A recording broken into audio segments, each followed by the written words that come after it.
Dhaka Narita রুটে বাংলাদেশ বিমানের flight বন্ধের সিদ্ধান্তের প্রতিবাদ জানিয়েছেন জাপান প্রবাসী বাংলাদেশিরা। এই সিদ্ধান্তের তীব্র সমালোচনা করে প্রবাসীরা বলেন, প্রয়োজনে রেমিটেন্স পাঠানো বন্ধসহ কঠোর কর্মসূচি নিতে বাধ্য হবেন।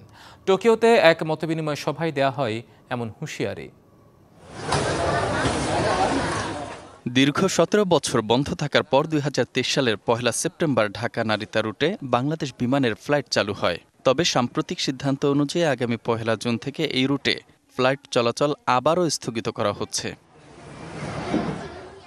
এমন প্রেক্ষাপটে তীব্র ক্ষোভ দেখা দিয়েছে প্রবাসীদের মধ্যে। তাদের অভিযোগ, লোকসানের অজুহাতে ফ্লাইট বন্ধের সিদ্ধান্ত বাস্তবসম্মত নয়। প্রকৃতপক্ষে এটি টিকিট সিন্ডিকেট, দুর্নীতি ও ব্যবস্থাপনার দুর্বলতার ফল।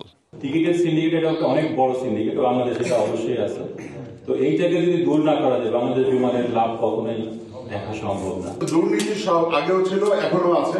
বর্তমানে লস হচ্ছে না, লস দেখানো হচ্ছে। টোকিওর আকাবানে ভিবিও হলে অনুষ্ঠিত প্রতিবাদ সভায় প্রবাসীরা বলেন, এই রুটটি শুধু প্রবাসীদের যাতায়াত নয়, বাংলাদেশ ও জাপানের দ্বিপাক্ষিক বাণিজ্য উন্নয়ন প্রকল্প ও আমেরিকামুখী কার্গো পরিবহনের জন্য অত্যন্ত গুরুত্বপূর্ণ।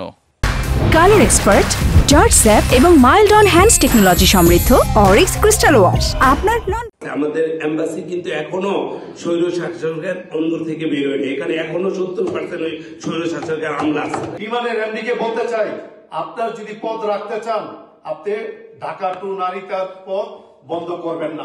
এই বিমানের ফ্লাইট যদি বন্ধ হয়ে যায়, তাহলে এটি সরকারের কি অর্জন হিসাবে দেখা হবে না সেটা কি ব্যর্থতা হিসেবে দেখা হবে, এটাও এই সরকারের ভেবে দেখতে হবে।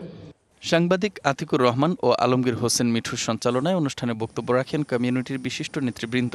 সভায় বাংলাদেশ কমিউনিটি জাপানের পক্ষ থেকে প্রধান উপদেষ্টা বরাবর স্মারকলিপি এবং জনমত গঠনে ব্যাপক প্রচার চালানোর সিদ্ধান্ত হয়। অল্প সময়ের ব্যবধানে কেন বিমান বন্ধ হবে, এটা নিঃসন্দেহে চুরি ছাড়া কিছু হইল। অবশ্যই সবার সচেতন মতামতের মাধ্যমে একটা সুন্দর জিনিস নিয়ে আসতে হবে, যেন আমরা আমাদের এই বাংলাদেশের রূপটা ঠিক রাখতে পারি। সভায় বক্তব্য রাখেন মোহাম্মদ শহীদুল ইসলাম, মীর রেজাউল করিম রেজা, হাফেজ সাবের আহমদ, কাজী ইনসানুল হক ও হাফেজ আলাউদ্দিন সহ অনেকে। DBC news desk.